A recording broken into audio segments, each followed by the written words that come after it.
Hello dear students, how are you? I hope you are fine. Welcome to my channel Law Scholars and Legal Issues. I am Advocate Vanita. I am presenting here again with another important topic that is relating to CRPC.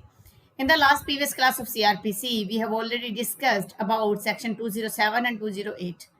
Both the section related to the documents provided to accused. 207 के अंदर जो provisions हैं वो ये कहता है कि जो पुलिस रिपोर्ट्स हैं और जो स्टेटमेंट्स है 161 की वो स्टेटमेंट आप एक्यूज को प्रोवाइड करवाओगे, और 208 ये कहता है कि जो भी कंप्लेंट से रिलेटेड जो भी डॉक्यूमेंट्स है वो आप एक्यूज को प्रोवाइड करवाओगे।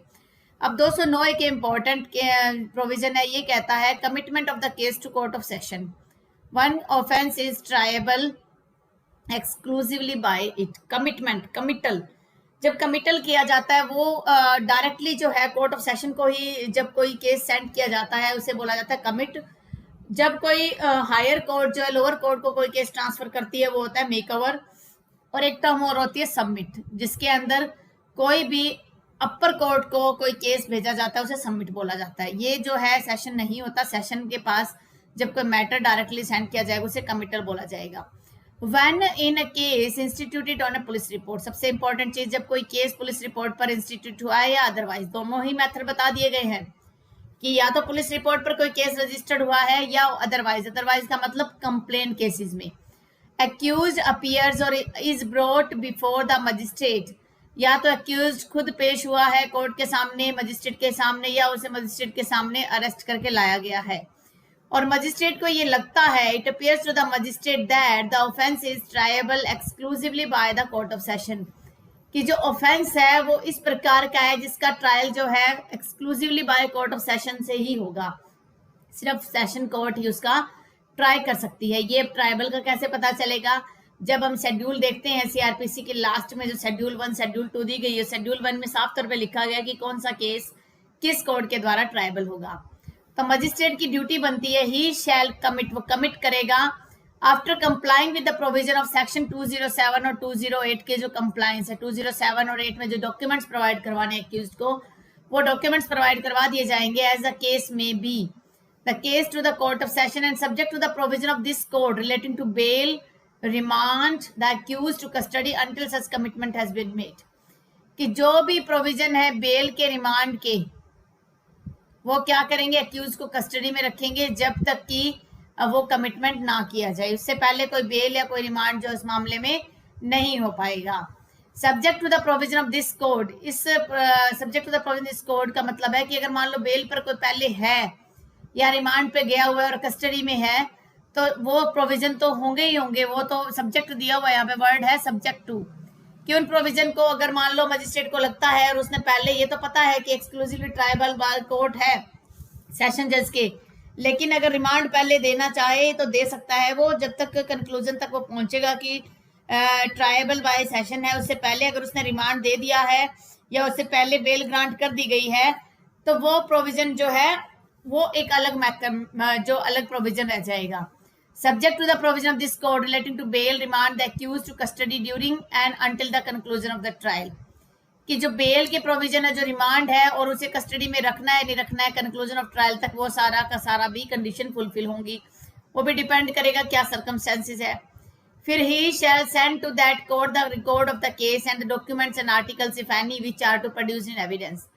अब क्या करेगा मजिस्ट्रेट कोर्ट के पास, जो सेशन कोर्ट उसके पास भेज देगा जो भी रिकॉर्ड है केस के डॉक्यूमेंट्स और आर्टिकल्स हैं अगर कोई, तो वो वहां पर जो एविडेंस में आए थे उनको वहां सेंड कर देगा, नोटिफाई करेगा पब्लिक प्रोसिक्यूटर को कि कमिटमेंट ऑफ द केस हो चुका है कोर्ट ऑफ सेशन में। तो ये है बेयर प्रोविजन, इसको थोड़ा हम एक्सप्लेन करके समझते हैं। चलिए इस प्रोविजन को with help of board I want to explain the such provisions in a simple way. देखिए ये कुछ प्रोविजंस हैं जो मैंने नोट किए हुए हैं। ये प्रोविजंस क्या कहता है कि जब सेक्शन 209 आएगा तो सबसे पहले तो मजिस्ट्रेट की क्या मजिस्ट्रेट के पास अभी मैटर आता है तो उससे पहले क्या होगा, सबसे पहले तो ये देखा जाएगा कि वो पुलिस रिपोर्ट है या 20 की कंप्लेंट है। पुलिस रिपोर्ट है या 20 की कंप्लेंट अगर उसको लगता है एक्सक्लूसिवली ट्राइबल बाय मजिस्ट्रेट है, क्या कर देगा, सेंड कर देगा। किसको? कोर्ट ऑफ सेशन को सेंड करेगा। कोर्ट ऑफ सेशन को सेंड करने के साथ साथ उसे कंप्लायंस ऑफ सेक्शन 207 208 की कंप्लायंस भी करनी है कि जो डॉक्यूमेंट्स देने थे वो डॉक्यूमेंट्स भी देगा। फिर बेल पर अगर वो चाहे तो बेल भी दे सकता है और रिमांड भी कर सकता है, रिमांड पे भी भेज सकता है। फिर वो रिपोर्ट भी भेजेगा और जो भी डॉक्यूमेंट जो है प्रेजेंट किए गए थे एविडेंस के तौर पर, वो सारे के सारे रिपोर्ट जो है वो कोर्ट ऑफ सेशन के पास भेज देगा और पीपी को भी नोटिस दे देगा कि जो केस है वो कमिट कर दिया गया है। तो यहाँ पर इंपॉर्टेंट चीज ये है कि यहाँ पर वो ड्यूटी बाउंड है। अब इंपॉर्टेंट पॉइंट और आ जाता है कि क्या वो 200 के अंदर जो कंप्लेंट आई है क्या उसको एंटरटेन कर सकता है? हाँ जी, अगर उसे पता चला exclusively tribal by court of session है तो 200 के अंदर तो पहले उसे क्या करना पड़ता है, इंक्वायरी वगैरह वो करेगा, इन्वेस्टिगेशन करवाएगा। अगर ये इन्वेस्टिगेशन 202 में होती है और उस पर लगता है कि अब कोई केस मेड आउट है, केस मेड आउट हो रहा है, प्राइमा फेसाई या सफिशिएंट ग्राउंड फॉर प्रोसीडिंग है, सफिशिएंट ग्राउंड फॉर प्रोसीडिंग है, तो वो क्या करेगा, इश्यू ऑफ प्रोसेस कर देगा। ठीक है, जब इश्यू ऑफ प्रोसेस हो जाएगा तभी तो, जब ये प्रोसीडिंग के ग्राउंड, तभी तो उसे लगेगा कि क्या ये मैटर जो है ट्राइबल बाय मजिस्ट्रेट है या tribal by court of session है।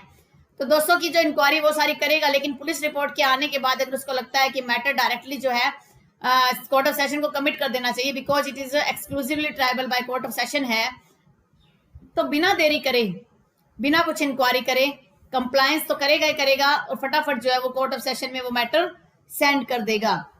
तो एक तरीके से ड्यूटी बाउंड है, तो उसे जो है ये सारे के सारे प्रोसीजर को फॉलो करना पड़ेगा।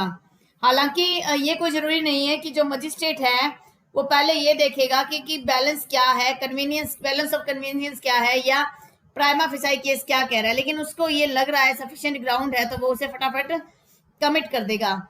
अब मान लीजिए एग्जाम्पल के तौर पर हम ले लेते हैं कि एक अक्यूज है मर्डर का, वो चैलेंज करता है उसकी डिटेंशन को कि उसे जुडिशियल कस्टडी में भेज दिया गया था on the ground of his absence, कि उसकी एब्सेंस में जो है उसको जिस ग्राउंड जो आने चाहिए थे वो ग्राउंड जो आ नहीं पाए थे और अक्यूज को बिना कुछ सोचे समझे कस्टडी में भेज दिया गया है।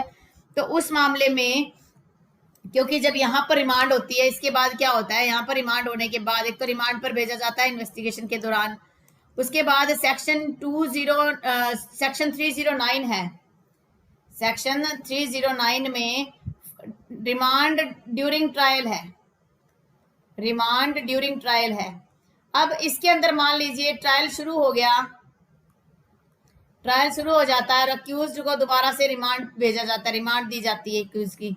अक्यूज ये नहीं कह सकता कि जी मुझे तो मजिस्ट्रेट ने पहले रिमांड पर सेंड कर दिया था, अगर पहले भी वो रिमांड पे जा चुका है फिर भी दोबारा जो है उसे रिमांड पर भेजा जा सकता है। तो ऐसा कोई ग्राउंड नहीं है कि जिस आधार पर मजिस्ट्रेट ये करे कि जो है उसकी पहले वाली रिमांड के बेस पर जो कोर्ट ऑफ सेशन का जो सेशन जज है वो ये कह दे कि नहीं दोबारा आपको रिमांड पर नहीं भेजा जाएगा। तो सिंपल तरीके से दो चीजों को इम्पोर्टेंट है, सेक्शन जो 209 है वो साफ तौर पे कहता है कि कंप्लायंस होना चाहिए। कंप्लायंस जो है 207 और 208 की कंप्लायंस जो है वो क्या है, मैंडेटरी है, मजिस्ट्रेट जो है वो ड्यूटी बाउंड हो जाएगा। ठीक है, अगर मान लीजिए पहले भी रिमांड पे भेजा जा चुका है और दोबारा उसे रिमांड पर भेज दिया गया है तो क्या एक तरीके की इरेगुलरिटी हो जाएगी? देखिए इरेगुलरिटी हो सकती है, ये डिपेंड करेगा सर्कमस्टेंसेस क्या थे, फैक्ट्स क्या थे। It depends upon the facts and circumstances whether the previous remand deemed to be irregularity और नॉट। तो उसी हिसाब से डिसाइड हो पाएगा कि प्रीवियस रिमांड को हम वैलिड मानते हैं, इलीगल मानते हैं। तो ये है कुछ पॉइंट्स जिसको 209 में समझना इंपॉर्टेंट है। मैं उम्मीद करती हूँ कि आपको ये जो प्रोविजन आज का मैंने जो आपसे डिस्कस करवाया है, जो अंडरस्टैंडिंग लेवल पे आपको समझ में आ गया होगा। अगर फिर भी आपको किसी प्रकार का डाउट रह जाता है तो मैं आपसे रिक्वेस्ट करती हूँ कि आप मुझे कमेंट कीजिएगा जिससे मैं आपके डाउट्स को क्लियर कर पाऊँ। और कोरोना के इस टाइम पीरियड में आप अपना, अपने फैमिली मेंबर्स का, अपने नेबरहुड का ध्यान रखिए। Stay home, stay safe, stay healthy. Thank you for watching. Have a nice day.